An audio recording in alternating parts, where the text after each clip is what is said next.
Bisikan dari dalam hutan. Di sebuah desa terpencil di Jawa Timur, terdapat sebuah hutan yang disebut hutan larangan. Tidak ada yang berani memasukinya, bahkan para pemburu paling berani sekalipun.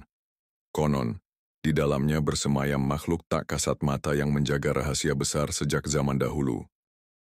Setiap orang tua di desa selalu memperingatkan anak-anak mereka agar tidak mendekati hutan itu, terutama saat senja tiba.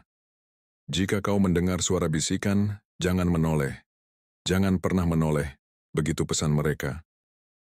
Namun bagi Bayu, seorang pemuda pemberani yang selalu merasa tertantang oleh hal-hal misterius, larangan itu justru membuatnya penasaran.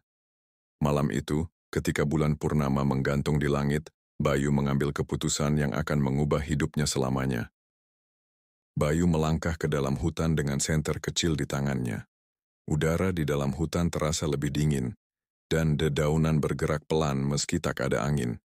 Semakin dalam ia melangkah, semakin sunyi suasana di sekelilingnya.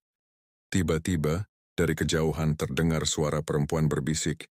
Suara itu lembut, seolah memanggil namanya. Bayu, Bayu. Ia berhenti, jantungnya berdebar kencang. Mungkin hanya angin, pikirnya. Namun ketika ia melanjutkan langkahnya, suara itu semakin dekat. Bayu.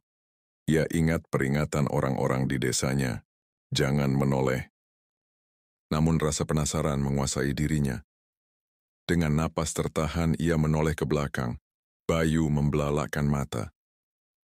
Di antara pepohonan, berdiri sosok tinggi dengan wajah samar. Matanya bersinar kehijauan seperti api yang membara.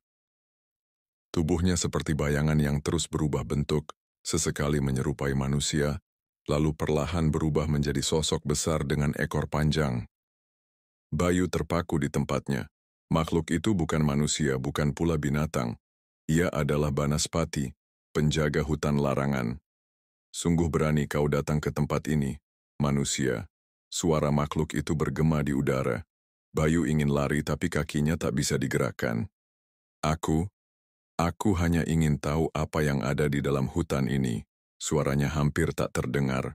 Makhluk itu mendekat, lalu berbisik di telinganya. Rasa penasaranmu bisa menjadi kutukan. Tiba-tiba, sekelilingnya berubah. Pohon-pohon bergerak, akar-akar melilit tanah, dan Bayu merasa seperti ditarik ke dalam kegelapan.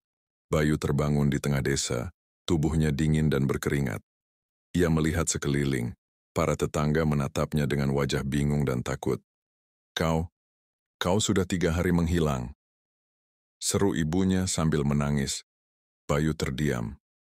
Baginya, ia hanya berada di hutan beberapa jam. Namun, sesuatu di dalam dirinya terasa berbeda. Ia bisa mendengar bisikan angin, merasakan getaran tanah, bahkan melihat sesuatu yang tak kasat mata. Sejak saat itu, Bayu tidak pernah sama lagi. Ia menjadi orang yang lebih pendiam, lebih peka terhadap hal-hal di sekitarnya. Dan yang paling penting, ia tidak pernah lagi menoleh ketika mendengar bisikan dari dalam hutan.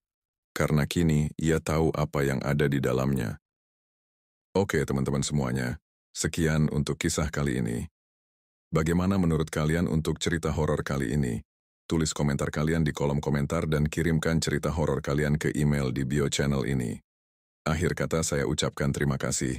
Assalamualaikum warahmatullahi wabarakatuh.